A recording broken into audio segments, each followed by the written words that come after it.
Hello everybody, welcome back to my Homeland reviews. This time around I will be reviewing episode 7 and episode 8 of season 3 titled Gerontion and A Red Wheelbarrow respectively. I must say that these two episodes were probably the greatest episodes of Homeland I have seen to date. Both episodes completely revolved around the Central Intelligence Agency. The first episode had them plotting and scheming to turn Javadi into an agent, flipping him back into Iran under their watch, and the second was more spy drama with a couple of new developments. They were both genius. The episodes really are that shining beacon of what this show is capable of. There was absolutely no Brody family, no love stories, no personal melodrama nonsense. There was just pure spy drama, and that is what makes Homeland such a great show, in my own personal opinion. So let's get down to it, shall we? Gerontion is one of those episodes of Homeland that I have been craving for a very long time. In it we got to see Javadi being interrogated and eventually flipped. I love the scene of how they broke him and turned him. At first he was resistant, even completely and downright belligerent, but they closed the noose so tightly that he had no other choice other than to do as they said. It was nice to see such an evil character get his comeuppance. In Gerontion, Quinn is captured on a neighbor's security camera next to the house of slaughter. He becomes the lead suspect of a double homicide investigation. He eventually goes to the cops under the understanding that they cannot touch him due to national security reasons and confesses to murdering both ladies. I don't think the police detective bought his confession, but it was the only one forthcoming, and so the case was shut. I really appreciated the scene with the detective and Quinn, where the detective asks him, "Have you ever done anything but make things worse?" in regards to the CIA and their work. You can see it in Quinn's eyes. He's no longer a believer in their mission, and in fact he tells Carrie exactly that towards the end of the episode. All he wants to do is quit, but he stays in the game anyway. I wonder where his disillusionment is going to take us in future episodes. We also get to see that Saul's wife is cheating on him with her friend from Mumbai. At first I didn't give a shit. I thought it was just more Homeland melodrama added into the show. However, in the next episode, A Red Wheelbarrow, we learn that her friend isn't all that he appears to be. He is spying on their home, presumably gathering intelligence from Saul. Who is he? What is his mission? I guess we'll find out in upcoming episodes. In Gerontion, Saul also lets the cat out of the bag regarding Javadi to Daradal and Senator Lockhart. Daradal took it remarkably well and supported Saul's mission completely. Of course, the belligerent, annoying asshole of a senator wants to ruin the whole mission by turning Javadi in while he is still stateside. The scene where they locked that prick up in the conference room made me howl with laughter. Fuck that guy! Of course, Saul isn't making any friends with this asshole, and come 2 weeks' time, that prick will be the director of the CIA. What will happen to Saul then, I wonder? Harry drives Javadi to the airport to get him back to Iran. Earlier on in the episode, he confessed to Saul that Brody wasn't responsible for the Langley bombing.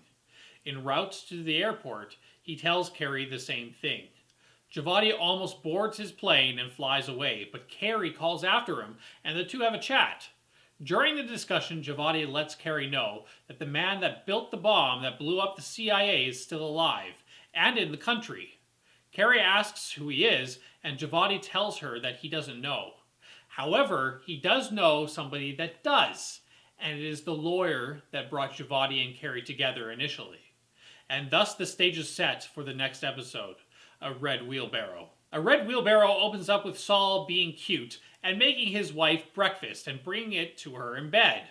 All I kept thinking here was, you poor bastard. You don't even know that she's been buggering somebody behind your back. Mandy Patinkin is such a great actor. I truly buy into his feelings for his wife. By the way, I never mentioned this before, but Mandy Patinkin was also in another great show that I liked called Dead Like Me. If you haven't seen it, I highly recommend it. But back to A Red Wheelbarrow. During this episode, we get to see his wife call up her lover and tell him that it just won't work anymore. She wants to give her marriage another chance. This, of course, sets the guy off. At first we think he is just a lovesick cheater, but then we learn later that he is spying on Saul by planting bugs in his home. I am curious as to where this will bring us in the future. I love the scene with Saul, the chief of staff, and Senator Lockhart. The senator is such a pissy little asshole that being dismissed just once again brought a smile to my face. First he was locked away, unable to act, and then he was dismissed due to an inferior security clearance. The more Saul annoys this bastard, the better off in my book. Of course, in just a week or so from this episode, Saul will have to step down as the director, and Mr. Asshole will take control of the CIA. That promises to be a very irritating, annoying storyline. I'm not looking forward to it, so I may as well enjoy the ride of pissing him off while it lasts. The scene with Saul and the chief of staff ends with Saul telling him that they plan on using Javadi as a chance for regime change in Iran. I think this is going to blow up in their faces, but we'll find out in future episodes. There were two big events that happened in A Red Wheelbarrow. The first is that we are led to believe that we know who the bomber of Langley is. As we know from a previous episode, Carrie Matheson is pregnant, and I can only assume that she is pregnant with Brody's baby. This is why she is wanting to clear his name.